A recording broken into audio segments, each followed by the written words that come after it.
കീം പരീക്ഷയുമായി ബന്ധപ്പെട്ട് ഡിവിഷൻ ബെഞ്ചിൽ നൽകിയിരുന്ന അപ്പീലും കോടതി പരിഗണിച്ച് പ്രോസ്പെക്ടസ് അമെൻമെൻറ്റിന് മുൻപ് തുടർന്നു പോന്നിരുന്ന ഫോർമുല ഉപയോഗിച്ച് റാങ്ക് ലിസ്റ്റ് പ്രിപ്പയർ ചെയ്യണമെന്നാണ് നിർദ്ദേശിച്ചിട്ടുള്ളത്. കോടതിയുടെ ഈ നിർദ്ദേശം AG അറിയിച്ചിട്ടുണ്ട്. അതുപ്രകാരം ഏറ്റവും പെട്ടെന്ന് ഇന്ന് തന്നെ ഈ നേരത്തെ നിലനിന്നിരുന്ന ഫോർമുല അനുസരിച്ചുള്ള റാങ്ക് ലിസ്റ്റ് പ്രസിദ്ധീകരിക്കുന്നതാണ്. അതിനുള്ള നടപടികൾ ഇപ്പോൾ എൻട്രൻസ് കമ്മീഷണർ പൂർത്തീകരിക്കുകയാണ്. സർക്കാരിന് വീഴ്ച പറ്റിയെന്നാണോ, അല്ലെങ്കിൽ സർക്കാർ വേണ്ട വിധം ചെയ്യാത്തതുകൊണ്ടല്ലേ ഇങ്ങനെ തിരിച്ചടിവുണ്ടായത്? അങ്ങനെയൊന്നും പറയാൻ പറ്റില്ല. സർക്കാർ എല്ലാ കുട്ടികൾക്കും നീതി ലഭിക്കണം, നേരത്തെ തുടർന്നു പോകുന്ന പ്രോസസ്സിൽ ഒരു നീതികേടുണ്ട് എന്ന് വ്യക്തമാകുന്ന നിലയിൽ മനസ്സിലാക്കിയപ്പോൾ അതിന് ഒരു ബദൽ കണ്ടെത്താനുള്ള പരിശ്രമമാണ് നടത്തിയത്. അതിൽ തെറ്റുണ്ട് എന്നുള്ളതല്ല. ഇപ്പോൾ പ്രോസ്പെക്ടസ് നിലവിൽ വന്നതിന് ശേഷം മാറ്റം വരുത്തിയത് ശരിയായില്ല എന്നുള്ള ഒരു രീതിയിലാണ് കോടതി നിഗമനം മുന്നോട്ട് വച്ചിട്ടുള്ളത്.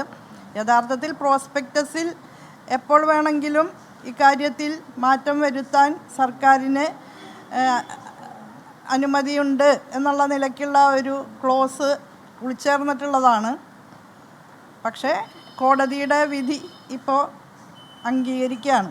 സുപ്രീം കോടതി ഓപ്ഷൻ കൂടി ഉണ്ടായിരുന്നു.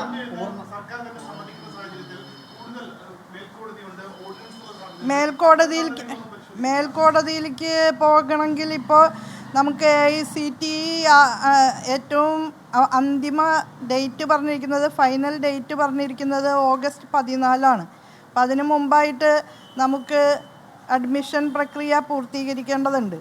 എല്ലാ വർഷവും AICTE ലാസ്റ്റ് ഡേറ്റ് നീട്ടാറൊക്കെ ഉണ്ട്. പക്ഷെ അത് നമുക്ക് പറയാൻ സാധിക്കില്ല. നീട്ടുമോ എന്നുള്ളത് ഇപ്പോൾ തന്നെ പറയാൻ പറ്റില്ലല്ലോ. ഇപ്പോൾ ലഭ്യമായിട്ടുള്ള ഡേറ്റ് എന്ന് പറയുന്നത് ഓഗസ്റ്റ് 14 അപ്പോൾ അതിന് മുമ്പായിട്ട് അഡ്മിഷൻ പ്രക്രിയകൾ പൂർത്തീകരിക്കണമെന്നുണ്ടെങ്കിൽ നമ്മൾ ഉടനെ നടപടി സ്വീകരിച്ചേ മതിയാവും. അതുകൊണ്ട് ഈ വർഷം ഇപ്പോൾ പ്രോസ്പെക്ടസ് അമെൻഡ് ചെയ്യുന്നതിന് മുൻപുള്ള, അതായത് കഴിഞ്ഞ വർഷം വരെ തുടർന്നു പോന്നിരുന്ന അതേ സ്റ്റാൻഡർഡൈസേഷൻ പ്രക്രിയയാണ് നമുക്ക് സ്വീകരിക്കാൻ സാധിക്കുക. പ്രോസ്പെക്ടസിൽ ഗവൺമെൻറ്റിന് ഏത് സമയത്ത് വേണമെങ്കിലും ഇത് പുനഃപരിശോധിക്കാനുള്ള അധികാരമുണ്ട് എന്നുള്ളത് നമ്മൾ കാണിച്ചിരുന്നു.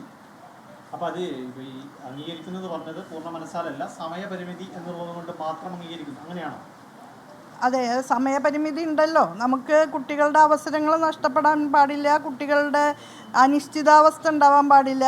അതുകൊണ്ട് കുട്ടികളുടെ നന്മയാണ് ഗവൺമെൻറ് അഭിലഷിക്കുന്നത്. ഏത് കാര്യത്തിലായാലും എല്ലാവരും കുട്ടികളാണ്, എല്ലാ കുട്ടികൾക്കും നീതി ലഭിക്കണം. ആ കാഴ്ചപ്പാടിനെ മുൻനിർത്തി സതുദ്ദേശപരമായിട്ടാണ് ഗവൺമെൻറ് ഇക്കാര്യത്തിൽ പ്രവർത്തിച്ചിട്ടുള്ളത്.